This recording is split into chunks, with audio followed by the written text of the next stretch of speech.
Hello అండి. This is doctor Madhavi Latha. ఈరోజు మనము ప్రెగ్నెన్సీలో బ్లడ్ టెస్ట్‌లు ఏం చేయించుకోవాలి, ఎప్పుడు చేయించుకోవాలి అని చెప్తున్నాను. ముందు చేసిన వీడియోలో ప్రెగ్నెన్సీలో స్కానింగ్స్ ఎప్పుడు చేయించుకోవాలి, బేసిక్‌వి ఎప్పుడు చేయించుకోవాలి, ఎన్ని స్కానింగ్స్ చేయించుకోవాలి అని చెప్పాను కదా! సో, ఈరోజు బ్లడ్ టెస్ట్ గురించి చూద్దాం. సో, ప్రెగ్నెన్సీ మీరు ఇంట్లో కన్ఫర్మ్ చేసుకున్న తర్వాత ఇమ్మీడియేట్‌గా డాక్టర్ దగ్గరికెళ్లి చెకప్ చేయించుకుంటే బెటర్. స్టార్టింగ్‌లో మనం ఎర్లీ ప్రెగ్నెన్సీ స్కాన్ చేయించుకుంటాం కదా! అలాగే ఫస్ట్ చెకప్‌కొచ్చినప్పుడు బేసిక్ బ్లడ్ టెస్ట్ అంటాము. యాంటీనేటల్ ప్రొఫైల్ ఒకటిను, థైరాయిడ్ టెస్ట్, సీరం టీఎస్‌హెచ్ అంటాము.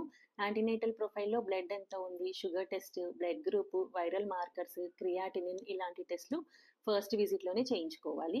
అవి నార్మల్ ఉన్నాయా లేదా దాన్ని బట్టి మీకు టాబ్లెట్ సజెస్ట్ చేస్తారు.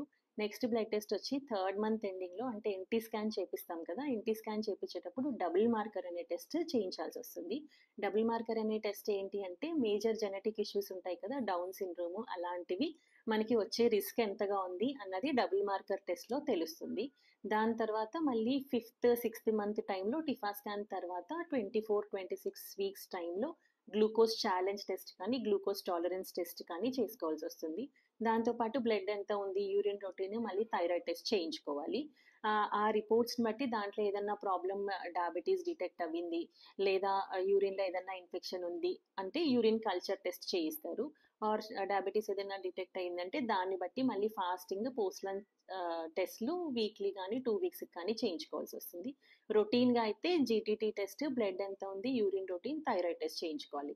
ఇంకా థైరాయిడ్ ఉన్న వాళ్ళైతే ఎవ్రీ 2-3 మంత్స్‌కి thyroid test tablet morning thyroid tablet వేసుకొని ఎంప్టీ స్టమక్‌లో చేయించుకుంటూ ఉండాలి. బ్లడ్ గ్రూప్ నెగెటివ్ ఉన్న వాళ్ళకైతే ఇండైరెక్ట్ కూమ్స్ టెస్ట్ అంటాము. అంటే లోపల ఏమన్నా రియాక్షన్ అవుతుందా? తన blood group negative, husband blood group positive ఉన్న వాళ్ళకి ఈ టెస్ట్ చేయించుకోవాల్సొస్తుంది. అండ్ మళ్ళీ సీబీపీ టెస్ట్, యూరిన్ రొటీన్ అనేది ఫిఫ్త్, సిక్స్త్ మంత్ తర్వాత మళ్ళీ every month eighth, ninth delivery అయ్యేంత వరకు మంత్లీ తక్కువగా ఉంటే మళ్ళీ 2-3 వీక్స్‌కి ఐరన్ టాబ్లెట్స్ వేసుకున్న తర్వాత మళ్ళీ రిపీట్ చేసుకోవాల్సి వస్తుంది. ఇంకొకటి ఏంటంటే ఈసీజీ అండ్ 2డీ ఎకో. ఇది మనకి కొంచెం హై రిస్క్ కేసెస్‌లో చేపిస్తున్నాము. 2డీ ఎకో అనేది హార్ట్ టెస్టింగ్ అన్నమాట. ఇది ఆల్మోస్ట్ ఎయిత్, నైన్త్ మంత్ టైంలో ఒకసారి చేయించుకుంటే మనకి డెలివరీ టైంలో ప్రాబ్లమ్స్ లేకుండా ఉంటుంది. ఇంకా బ్లడ్ తక్కువగా ఉంటే మళ్ళీ ఇంజెక్షన్స్, టాబ్లెట్స్ చూసుకొని దాన్ని బట్టి blood test, sugar test frequency అనేది డాక్టర్స్ చెప్తారు. దీన్ని బట్టి మీరంతా కరెక్ట్‌గా బ్లడ్ టెస్ట్ చేయించుకుంటూ ఉంటే మీకు హెల్తీ ప్రెగ్నెన్సీ కంటిన్యూ చేసుకోవచ్చు. Thank you.